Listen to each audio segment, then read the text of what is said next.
साल 2024 का अंत था। आदित्य 28 साल का एक लेखक शहर की भागदौड़ से थक चुका था।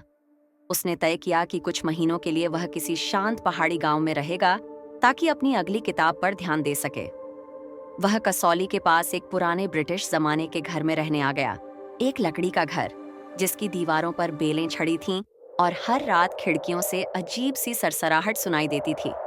घर की देखरेख करने वाली बुढ़िया चंपा ने पहले ही चेतावनी दी, साहब, रात के बाद ऊपर वाले कमरे में मत जाइएगा, वहां कुछ अजीब है।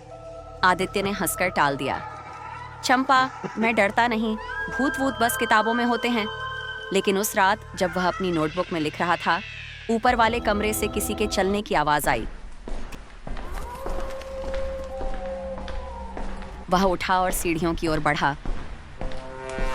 ऊपर पहुंचते ही उसने देखा पुराना लकड़ी का दरवाजा थोड़ा खुला था। अंदर एक पुरानी अलमारी में कुछ चीजें बिखरी थीं, पुराने कपड़े, सूखे फूल और एक चमड़े की डायरी। डायरी के पहले पन्ने पर लिखा था, मेरा नाम मीरा है, अगर कोई ये पढ़ रहा है तो शायद मैं अब जिंदा नहीं हूँ। आदित्य का दिल तेज धड़कने लगा। डायरी में लिखा था कि मीरा 1947 में इसी घर में रहती थी। वह एक ब्रिटिश अफसर से प्यार कर बैठी थी, एडवर्ड। लेकिन समाज और परिवार ने इस रिश्ते को मंजूर नहीं किया। एक रात दोनों भागने वाले थे, मगर मीरा रहस्यमय तरीके से गायब हो गई। डायरी का आखिरी पन्ना अधूरा था। अगर कोई मेरी बात सुन पा रहा है तो मुझे घर से जाने दो, मैं यहाँ कैद हूँ। पन्ने पर लाल धब्बे थे। आदित्य ने सोचा शायद स्याही बह गई होगी, मगर वो स्याही नहीं थी। अगली रात आदित्य ने वही कमरा फिर से खोला। टेबल पर रखी डायरी अपने आप खुल गई। खिड़कियां जोर से हिलने लगीं और उसने एक परछाई देखी।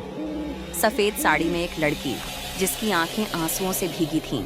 वह बोली, तुम मेरी कहानी लिख सकते हो क्या, ताकि मैं भूल ना जाऊं। आदित्य की सांस रुक गई। वह डरने के बजाय उसकी ओर बढ़ा। मीरा, तुम चाहती क्या हो? वह बोली, बस मुझे पूरा लिख दो, जहां मेरी कहानी अधूरी रह गई थी। और फिर वह हवा में गायब हो गई। अगले दिन आदित्य गांव गया और पुराने लोगों से पूछताछ करने लगा। किसी बूढ़े ने कहा, हाँ बेटा, मीरा नाम की लड़की थी, शादी से पहले ही वो गायब हो गई थी। कहते हैं एडवर्ड ने उसे मार दिया था।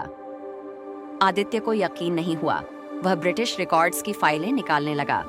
वहां एक रिपोर्ट थी, एडवर्ड विलियम्स मिसिंग सिंस 1947, यानी कि एडवर्ड भी उसी रात गायब हो गया था। अब मामला उलझ गया था। आखिर किसने किसे मारा?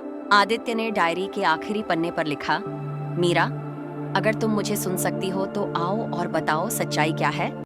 अचानक मोमबत्ती बुझ गई। कमरा ठंडा हो गया और दीवार पर परछाई उभरी। मीरा और एडवर्ड दोनों साथ खड़े थे।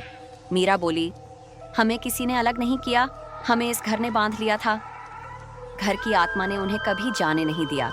वह घर आत्माओं को कैद करने वाला स्थान था, एक शापित जगह। मीरा ने आगे कहा, अब जब तुमने हमारी कहानी पूरी लिख दी, हम आजाद हैं।